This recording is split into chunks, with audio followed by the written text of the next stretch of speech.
So, a little parade of the things that I'm actually going to be trying out today, which are all M&S hot cross buns. There's the extremely lemony one, which is filled with curd, which is going to be really interesting because I hope that doesn't get stonkingly hot. But we'll see how it goes. There we go. You can pause this for the ingredients if you like. That kind of stuff. Ingredients don't look too bad. There's nutrition info as well. 225 grams, but I'm not going to be eating 225 grams of hot cross bun.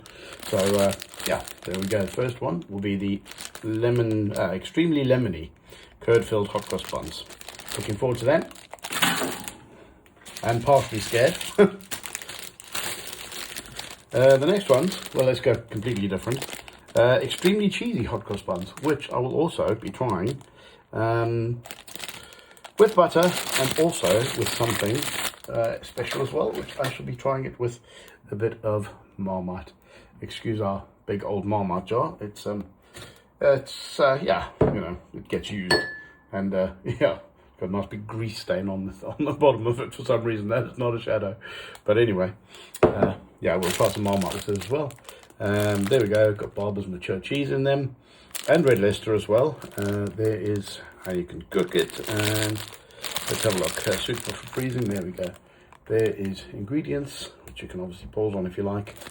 And as far as nutrition info goes, oh yeah, there we go. There's nutrition info right there. So that's it. Looking forward to them as well. Let's carry on. So now we also have extremely chocolatey hot cross buns. So there we go. Like I said before, I used to be a bit of a traditionalist as far as hot cross buns go. You know, we came up with all these fancy flavors, but yeah, you know, I'm old, set in my ways, whatever you wanna call it. But no, this is how we grow. This is how we get new products. There's the nutrition info if you like. Hopefully it focuses. And yep, ingredients as well. Where are ingredients? Oh, there we go. We got them. I've set my camera slightly too high, so this is great. I'm like sort of stretching up to have a look. So, looking forward to them. To be honest, I'm not really sure about the lemon curd ones, but we will see how it goes. And in a way, I'm kind of glad that I'm not really a hot cross bun traditionalist anymore. Although, of course, the traditional hot cross buns are fantastic. So, there we go. That's that for now. This is the butter I'll be using. Langley Farm Luxury Jersey butter. To be honest, I can't actually remember where I got this. It might have been Marks and Spencer's. But anyway, we'll see. And if you want to pause, you can see the ingredients. Hopefully it's actually focused. And yeah, there we go. That's it. Not sure how hard it is right now. It hasn't been out long. But if it isn't room temperature yet, we'll see. The hotness of the hot cross buns should melt it a bit, which is also really, really lovely. So there we go. All comes from pedigree Jersey cows, rich in carotene, which gives the butter its distinctive yellow color and has a high melting point, meaning it's excellent for cooking, pastry, and biscuits. Oh, and I'm hoping for spreading on hot cross buns as well. So anyway, that's the butter I'll be using. Let's carry on. So I'm doing stuff from the side, which is a bit weird, but anyway, it just happens to be the way that it is. So here we go. Let's get one of these guys out. There we go. Looks pretty nice. Gotta admit, it does look pretty good. And I'll give it a smell too. Ooh, that smells proper lemony. And it's nice and squishy. So what I'm going to do is cut it open. And by the way, another thing is if you're looking for a good knife, little Victorinox with a Fibrox handle, serrated sort of one. Got this thing for about £2.50 in Lakeland. I don't know how many years ago. Probably the best knife we have in the house. And we got some fairly nice knives. So that's it too. There we go. There's the inside. See the lemon curd stuff. So I'll try bottom or top toasted, I wonder. I'll toast the bottom. Looks like it's got less lemon curd on, so essentially it's less risk of being burnt. So we'll move that out of the way. Now, this butter, like I said, was hard. So I'm going to put the butter on here. I don't actually know if you should have butter with this, but anyway, butter is a bit hard, but that will do. I like my butter, so that's the way it is. This thing I'll pop in the toaster while we're there.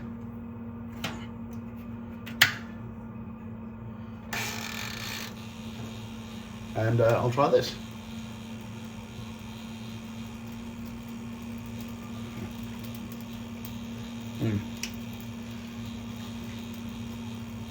They have a good lemon curd.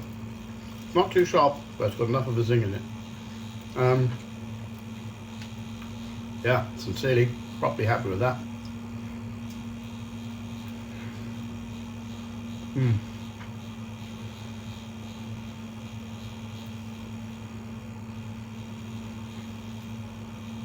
the bun itself is good. I'm going to have one more bite and then I'm going to stop. Let somebody else finish that off. Or even maybe finish it later. No point, no point letting other people have food. I was going to think I wasn't going to throw it away. I was going to say no point in throwing away food, which is, yeah, it's not going to be wasted. Don't worry about that at all. Really good though. Also, I think I've just noticed there seems to be little, perhaps bits of lemon peel and stuff in it.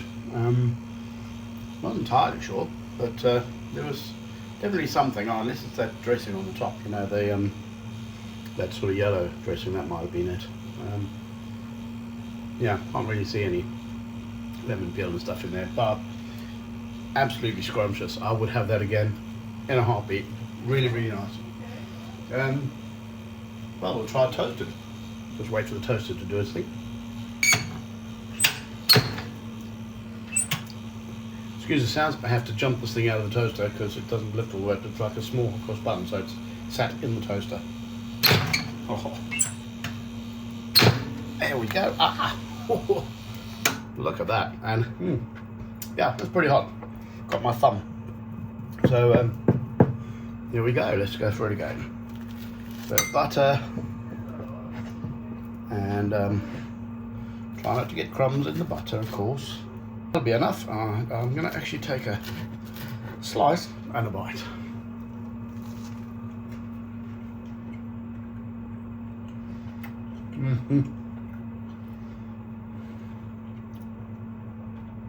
If you don't know, if you've never had hot cross buns, or you've never had them toasted, yeah, you should have hot cross buns toasted. Let me just tell you that straight off. Unless you don't like toasted things or whatever the case may be, but I reckon 99% of people out there, you got to have hot cross buns toasted. So yeah, I'm going to finish off that little bite and then carry on with the next things. So good.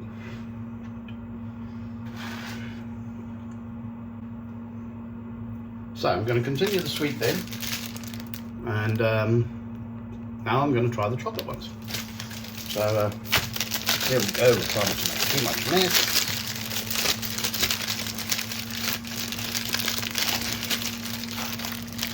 And here we are, one of the extremely chocolatey ones. There it is. Okay. Oh, it's quite sort of sticky, which does bode well. And yeah, looks like a little chocolate piece, doesn't it? I think. So yeah, definitely. You can see chocolate pieces there. So let's give this a go. I'm not going to try this cold because, to be honest,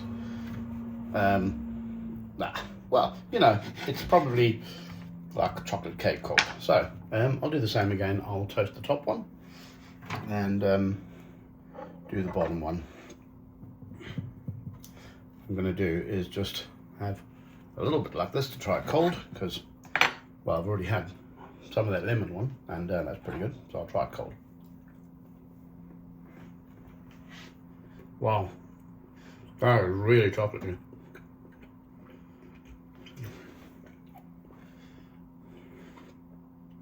That is amazing. Proper good chocolate. Wow, that is stunning. Absolutely brilliantly good. So now, Yeah, let's just toast, shall we? I'll show you the toaster when we do the cheese ones.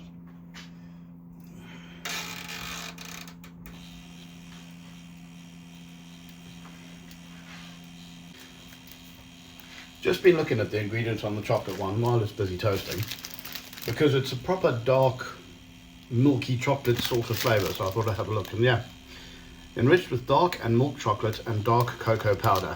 It is really, really good. If you're a fan of dark chocolate, you will enjoy this. It really has that dark chocolate. Oh yeah, it's just so good. I can't really manage to describe it. Actually, the copywriter, whoever wrote that, probably is right.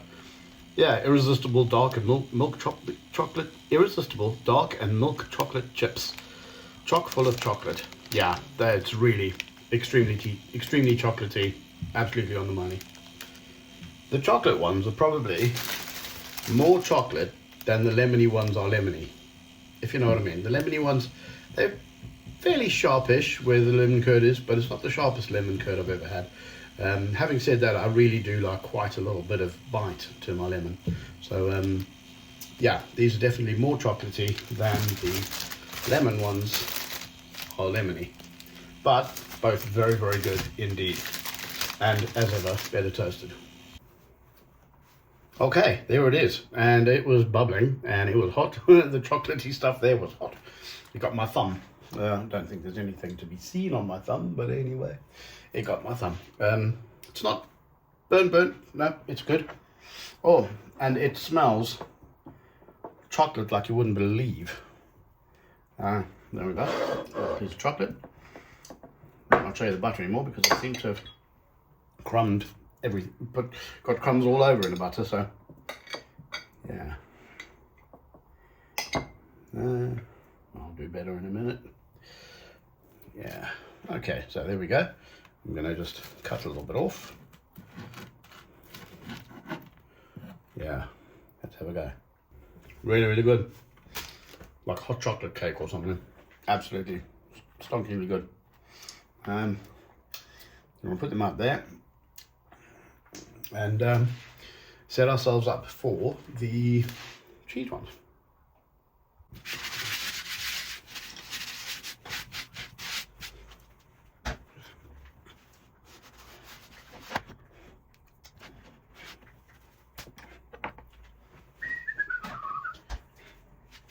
Figured out why the hot cross bun wasn't coming out. By the way, hot cross bun wasn't coming out because my breadboard was underneath the lever that pops the hot cross bun up, the toast and stuff. You'll see the toaster in a second.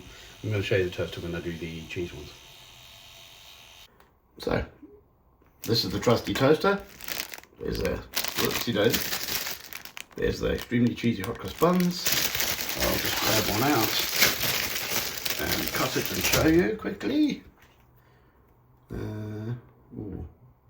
Yeah, it looks pretty good. Let's get that little piece of crumb off and eat the little piece of crumb because that's like the law.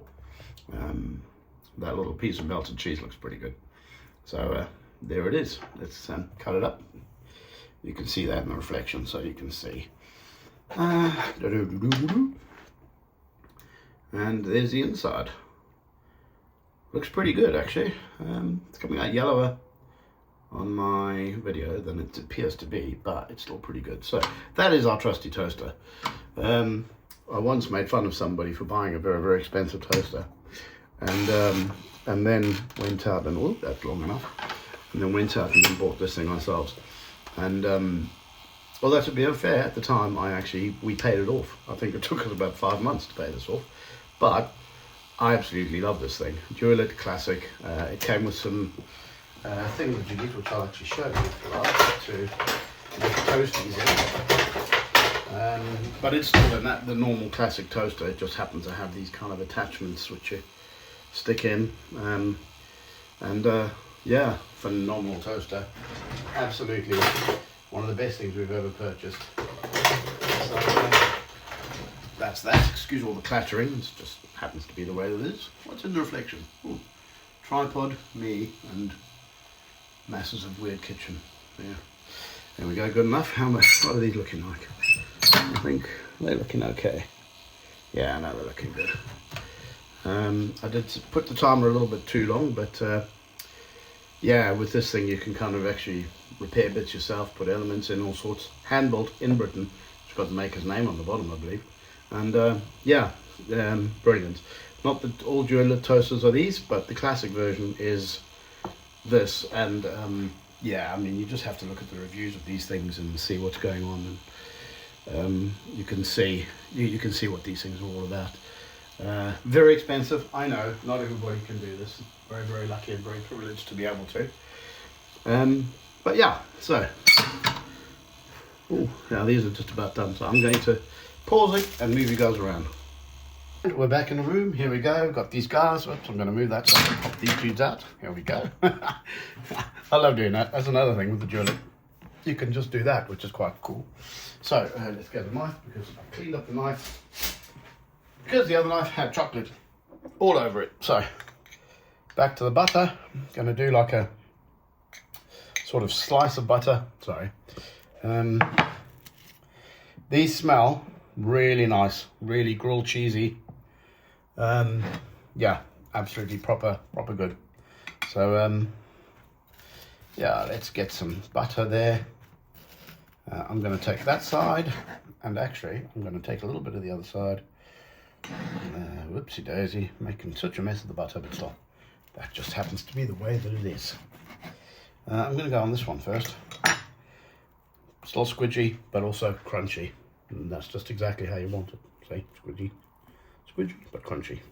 I know, tons of butter. I like tons of butter. Yeah. You can never really go wrong with M&S. Really cheesy, nice strong cheese. Tastes a bit like the cheese scones almost. But cheesier. I think the fact obviously that it's been toasted makes a bit of a difference. And absolutely lovely. Don't really know what else to say about them. Well, I'm umming and ahhing. Shouldn't be umming, I suppose. But that's the way it is.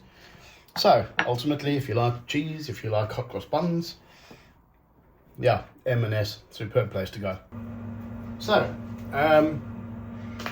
did the review of the other hot cross buns, and go to M&S today, and then I noticed these. So here we go. We've got Granny Smith apple hot cross buns to try. So, without further ado, with the opening up, cutting in half. Actually, let's get the breadboard, shall we? Those can go there. Breadboard can come over here. And my weightless knife. There we go. Aforementioned knife. Here we go. These look pretty fat boys, actually. Bought some more extremely cheesy ones today, and they look a lot thinner than these. But then I suppose when they packed, and goodness me, you can see it's got actual bits of apple in it, and ooh, it smells lovely. Got cinnamon on as well, apparently. So let's toast. Toast and toast. There we go.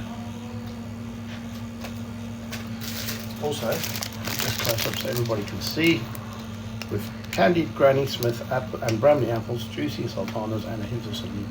Sweet and spicy. Smells lovely. Good cinnamon smell.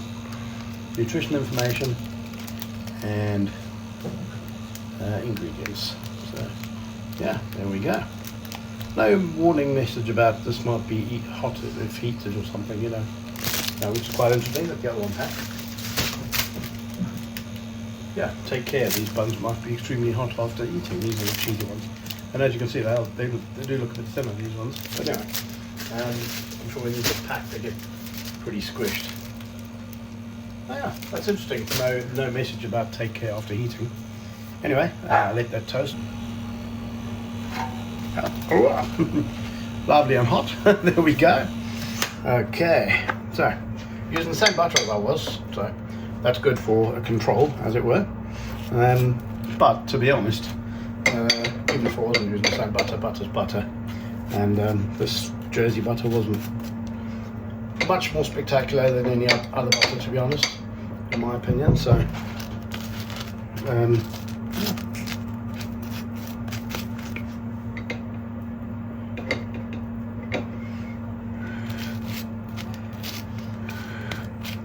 so there we go. I'm just going to have a little corner of this because I've already had lunch. See what I do for you guys. little bit of butter, extra butter because I like butter. There we go.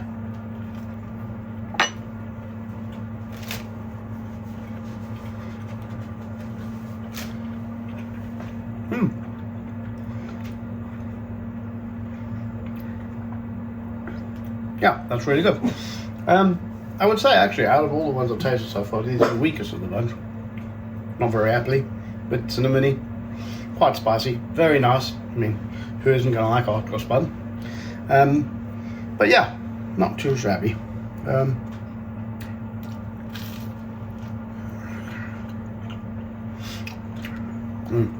Still pretty tasty. I think it's nice when you get a piece of apple. I just got a piece of apple, and that's really, really good. But I think it could have had maybe a lot more pieces of apple in it. Anyway, that's the Marks and Spencer's Granny Smith apple hot cross buns. To be fair, they aren't one of the extremely varieties, are they? So maybe the extremely means something. Also, perhaps in terms of heat, when you've heated them up. Although I doubt that, but it is interesting that the other packets say it may be hot. What does it say? Let's have a look again. Goodness me. This product is designed if warmed up. That's the lemon ones. Take care, these buns may be extremely hot after heating. So I mean, I don't understand what extreme flavouring would do about heating something up more than other ones, but just packaging shenanigans, isn't it? That's it. Thanks very much for watching.